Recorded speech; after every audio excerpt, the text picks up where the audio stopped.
Welcome back to the Garden Girls podcast. I'm Dagny. And I'm Meg. And our friendship started in a group chat where we talked all things gardening. And so now we're inviting you into the group chat.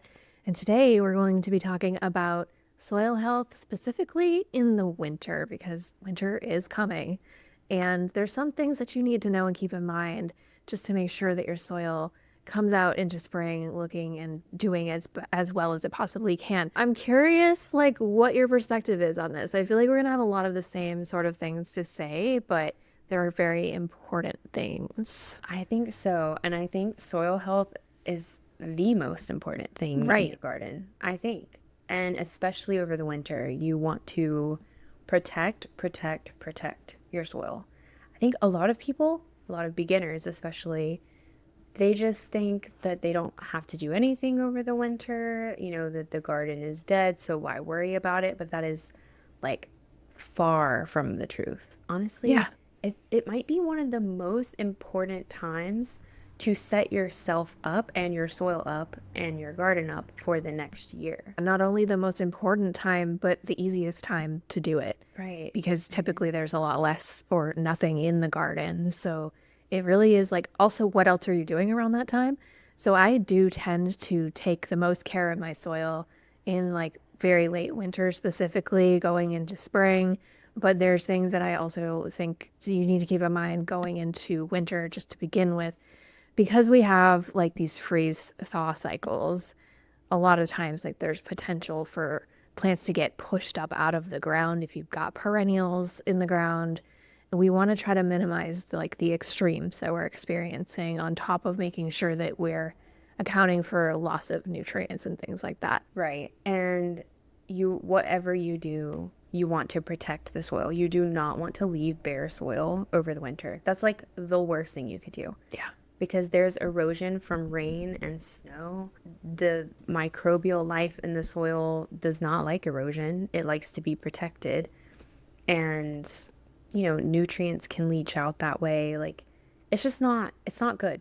It's not good for your soil. It needs to be covered somehow, whether it's mulch, whether you put, like, I've seen people put plastic or like row cover or like frost cloth over their soil, whether it's cover crops, like somehow you have to protect it. Whether it's leaves, like fall leaves are probably the easiest thing that you could do. Yes. If you're someone that just wants to throw your hands up and you're like, I am hibernating over the winter, I don't want to do anything to my garden, at the very, very least you could do is take your fallen leaves and just put it over your beds. And not only is that going to help with protecting your soil, like the texture of it alone, just the composition and the nutrients, but even when our gardens are dead, there's a lot of living stuff in them.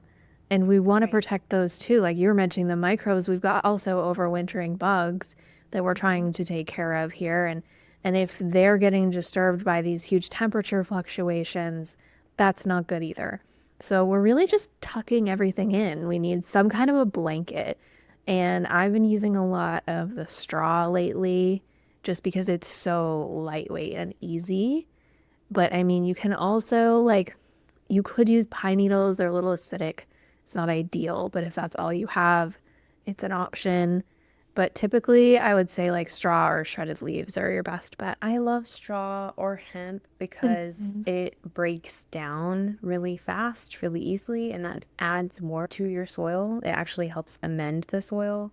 Wood chips are another solid option, but those can sometimes mess with the pH, and also they take a much longer time to break down, and it's a little bit chunkier. It doesn't really, like, it can make your soil a bit like rougher and not quite as like loose and fluffy, if that makes sense. And I think it like takes up nitrogen before it breaks down too, and can kind of encourage like ants and stuff. So I've heard a lot of people don't like to use wood chips. I use the wood chips on the ground, like in between my beds and stuff like that, but not in a bed where I'm like actually actively growing. I think leaves are your best bet. And personally, I don't chop them up. I know there's a lot of people that will put them in like a, what are those things The called? Like a shredder leaf thing. shredder kind of thing. I don't do that because bug life loves to overwinter in the leaves. And you would literally just be chopping up all of your bug life that maybe has set up camp in there. So what I do in my garden is I have a bunch of trees that kind of overlay part of my garden, and they shed all the leaves, and there's leaves that are just falling right into place perfectly on my garden beds anyway. I just leave them be. I will rake the pathways, but I'll Yeah. just take those leaves intact, don't shred them, and just place them elsewhere. Or if you don't want leaves in your garden bed, say you want to do mulch or you have cover crops or something else, at least leave the leaves in a pile so that that bug life can overwinter. Yeah. And then if you want to get rid of the leaves, say they don't break down or whatever, and you're just like overlooking at them, you can shred them in the spring after all of the bugs have emerged for the year. That's right. And I think Yeah. like most deciduous leaves are okay, except for oaks and like walnut and eucalyptus to use that way, because I think those can contain stuff that inhibits plant growth if it gets into the soil potentially. But I'm sure it's like if there's just a few of those mixed into everything else, I'm sure it's not that big of a deal. Yeah, I guess if you're noticing those leaves in your garden, just rake them and put them in a different pile out of the garden beds. Yeah. But you said you think you're going to be trying cover crops this year. And I feel like I we've think. briefly talked about this before that we both want to try. I am not ready to make this attempt, but what's your plan? What are you thinking? I think so. Usually I have things growing in the beds all winter, so I won't typically use cover crops. But this year, there's some beds that I think need a bit of a boost. They need a little bit of amending. They need a little bit of TLC. So I think those beds I'm going to leave empty. I'm not going to plant any fall things in there, but I am going to plant cover crops and just see how they do because I've never done that before. If you've No, never no, done cover crops never. either, so there's a few different things you can plant. You can plant clover. Hmm. You you can plant vetch. There's like rye. There's winter wheat. There's like all kinds of different cover crops. Yeah, And so honestly, I need to research what will do best for my area. I kind of haven't really gotten that far yet. I've just made the decision like, hey, I'm gonna try it's this. happening. Yeah, Yeah, like it's happening. yeah. Vetch is something that grows wild in my garden anyway, like hairy Okay. vetch. Hmm. So I'm thinking that might be a good bet for me, and I am gonna start that very soon, this in the fall. The one time that I like looked into it, I got super overwhelmed because it's like a whole science in itself. And I'm sure there's easier, lazier ways to do it. But the people who are very passionate about it have strong opinions. And there were like a lot of like combinations. It wasn't just like rye or clover. It was like do Right. this combination of three things depending on where you live. And I just couldn't like wrap my head around that concept for some reason. I don't know. Something about it, it just feels like an extra step that I can't fathom doing at this current moment. But I mean, it makes sense. Like you're adding organic matter and nutrients. And so the plan, like, would you then kind of till it under or would you just cut it back in the spring I or think pull it out? mostly you just cut it back because Yeah. I think like tilling for sure would be a no-no for me. Yeah. I Same. try to do no tilling or low tilling. It's hard not to till something like heavy clay soil if you're mending it, but I try not to till anything like in my garden beds. Mhm. So I would think you just cut it back. So I think that's why like the beans and stuff are super popular as cover crops, especially faba beans in the winter. Because here you can start faba beans in like January or February, and that's not only a cover crop, it's an edible crop as Yeah. well. And so I have grown fava beans before. And I guess like that would count as a cover crop, but Yeah. I was consuming them as well. And I do Hmm. love fava beans. So I think that's gonna be my plan. Like I'm gonna do a fall cover crop, like something like clover. I think that the red clover especially is very pretty. Yeah. Like it's not only a cover crop, it's like a very It pretty is. flower. And then once that kind of dies back, I think you're supposed to cut it at a very specific time too. I think you're actually supposed to cut it before Okay. it flowers Yeah. Yeah. because that kind of if you let it flower, that would kind of defeat the purpose. Like you're Hmm. trying to add nutrients, and if it flowers, it would just like take more nutrients. So unfortunately, I might not be able to see it flower, but I think I'm gonna go with clover in the fall and then hit it with fava beans and just see how that impacts a few of these beds that I'm having issues with. Yeah. It's worth experimenting for sure. Yeah. And it's just a good way to add that organic matter, which, I mean, I guess that's kind of another thing that we need to address in general. Is just like adding organic matter at this time of year can really help protect the soil and encourage that kind of beneficial microbial activity. So that can be, like you're saying, a cover crop, but it could also be a compost, like an aged manure that could slowly decompose. And I typically do use compost, but another thing that I feel like is kind of overlooked is like leaving your debris in the garden.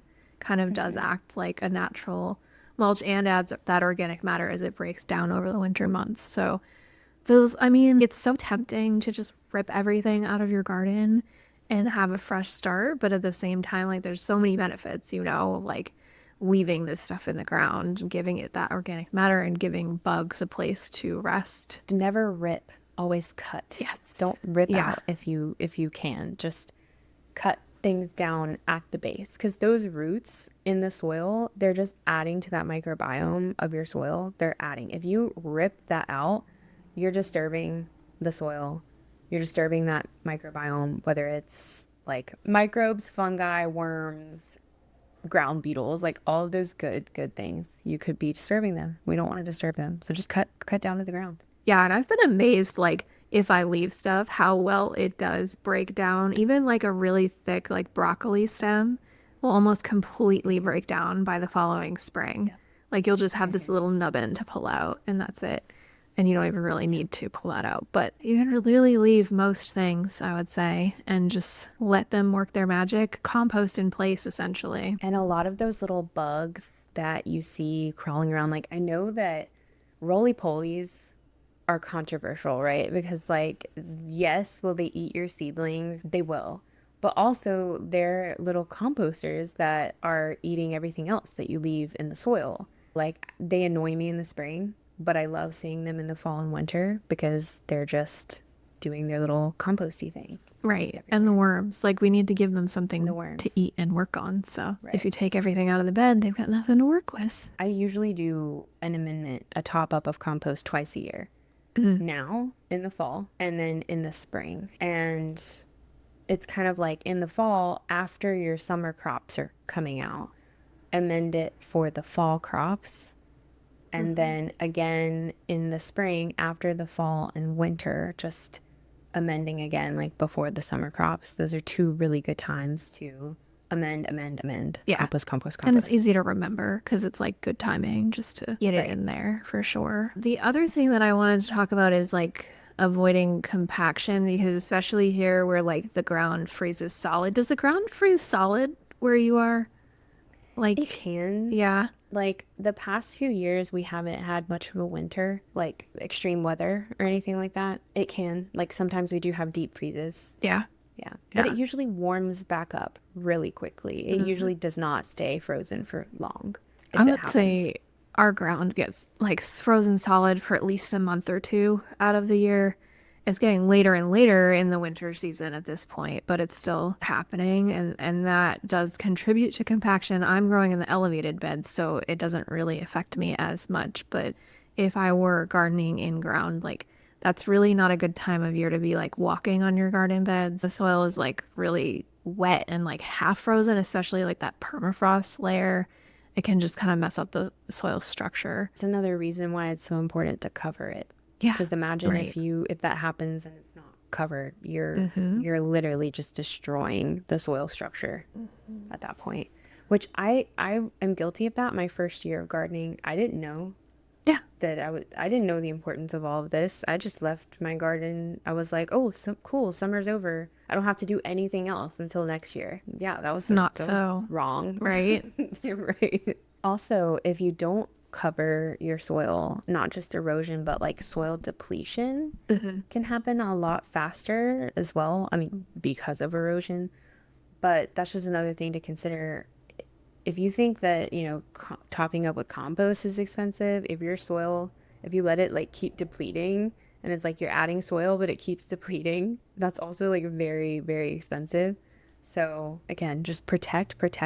That's like the main. Yeah. tuck everything in. topic. Mm-hmm. And I think also just like managing moisture levels in the beds, because especially if you have perennials in the beds, like your soil's getting like waterlogged, that can kind of make things worse in terms of root rot, and even crown rot can happen. I mean, you've talked about this before, like you've watered before the first like hard frost, and that kind of like will insulate the garden. But I feel like there's definitely a certain point in the year where I'm just like, okay, no more water for you. Like you're kind of on your own, and do overwater too much, like that water just kind of like sits there and doesn't have anywhere to go. We luckily, like, we have very rainy winters here. Usually I don't really ever have to worry about watering before frost. It's usually raining, but if it's not raining, and it's kind of counterintuitive, right? Like when I first heard this piece of advice that you should water before frost, I was like, how does that make any sense? You would just think that it would freeze it more because of the water freezing, but no, it actually insulates the roots. And when I first like tried this out, I was shocked. I was like, wow, yeah, it does. The snow, like, also, it seems counterintuitive, but insulates the plants, and actually has like higher nitrogen content than like normal rain too. So it's sort of fertilizing in a way. Right? That's so weird. You would think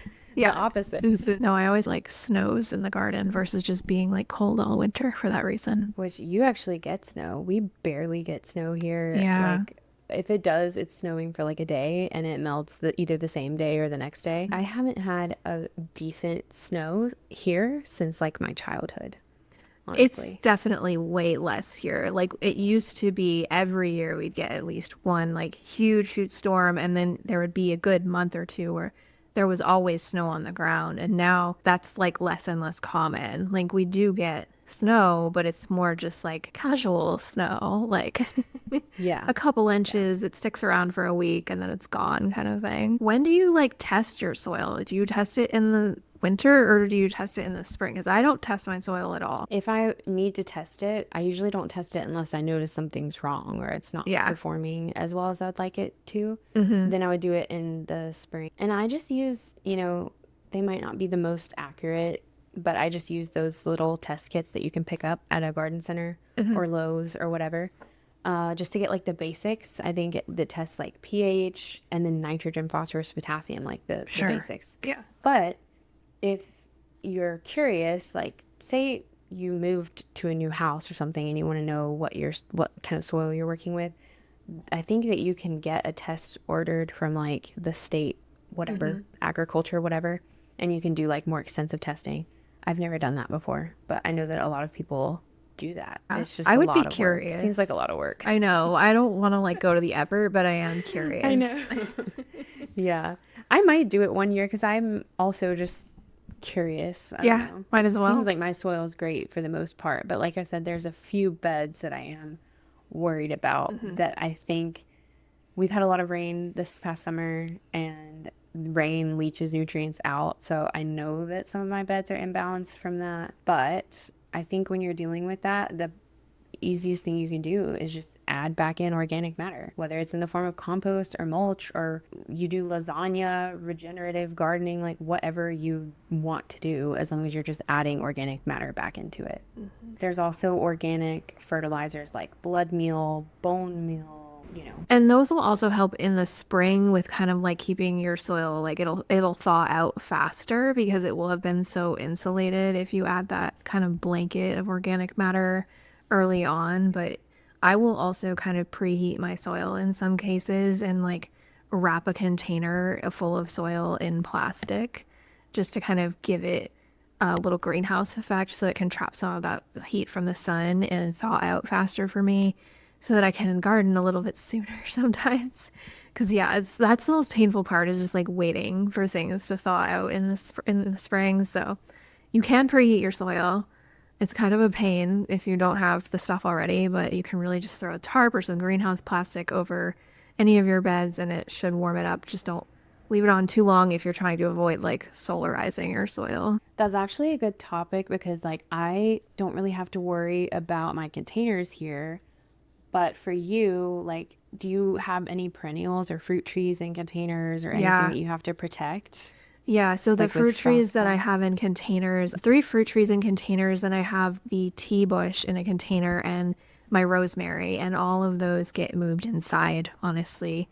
If I were to leave them outside, first of all, it would get too cold, but also when the soil like freezes, it can expand and cause the planter to crack. So I generally don't leave any of my like breakable planters outside over the winter. If they're plastic, they seem to do okay. I guess we're just spoiled here in North Carolina because I don't really do anything to my containers other than just insulate them really, really well. Like I'll put extra mulch Yeah. on my container plants just to make them really nice and cozy. And that's the question that I get asked a lot is about my fruit trees and containers. It's like, do you do anything for them over the winter? Nope. I just let nature handle them. If we are going to have like a deep, deep freeze and I'm worried, I'll throw a frost cloth over them. Yeah. But I haven't had to do that in years and they're all perfectly fine. I feel like I should clarify, I only have citrus really in containers. If it were something that like needed chill hours, like an apple, I would be less concerned about it, leaving it out and freezing. Although the container could still break, which is another reason I need to move them into grow bags, just like you. In general, I'm only growing things in containers that like are too tropical to continue to grow outside here Okay. for trees. So that's why I moved them in. Yeah. That makes sense because they will die if Yeah. you don't. Yes, they will. They still get very unhappy even when I move them indoors. My lemon tree just dropped all of its leaves last fall when I brought it inside. So now I'm trying to like, it was fine, like it bounced back, but it's definitely taking longer this year to put out new growth because it had to like recover all its leaves first. This year, I put the planter outside, but near the window that it's going to be inside by so that the light will be the same at least, and hopefully it's a bit of a smoother transition. We'll see. My lemon tree did the exact same thing, They're but I was dramatic. keeping it in the greenhouse. And I think it just got a little too cold in the greenhouse. So I'm either going to use my greenhouse heater because I do have a greenhouse heater that I'll use sometimes. I just didn't use it. I forgot. Oops. And it dropped all of his leaves. Or I'm just going to bring it inside. Yeah. Yeah, that'll probably be easier. Yeah. It still may drop all of its leaves. They're really dramatic, Yeah. but they do Well, bounce it back. happened with my lemon and my calamansi, which calamansi is supposed to be more cold tolerant. Yeah, And that's weird. they're both like set really far behind. I'm not getting any citrus this year, but they are starting to regrow their like leaves now. So They're resilient. Like they do throw Yeah. off all their leaves, but they're not dead. They will bounce back. right, even though they look very, very dead, I Yeah. thought that they were a goner, Yeah. and I just left their pots outside, and now I'm like, oh wait, you're resurrected. So I think like the key takeaways to this episode is if you could only do 3 things in your winter garden this year to protect your soil or to nurture your soil is 1, cover it, whether it's mulch, a cover crop, frost cloth, like whatever you want to do, make sure it's covered. Feed it with either compost or again like chopped leaves. Like it's chopped leaves would be, or not chopped, but like leaves would be doing 2 things. It'd be covering it and feeding the soil as well. And then 3, avoid any kind of disturbance, no tilling before winter. Yeah. Cut things down to the base. Sounds good. Key takeaways. Yeah. All right. I think we're going to wrap it up here, but don't forget you can find us almost everywhere you listen to your podcasts. You can find Meg at Meg Grows Plants. You can find me at The Cottage Peach. And we're all both on YouTube, Instagram, and TikTok. And thanks for listening to Garden Girls, and we'll see you next time.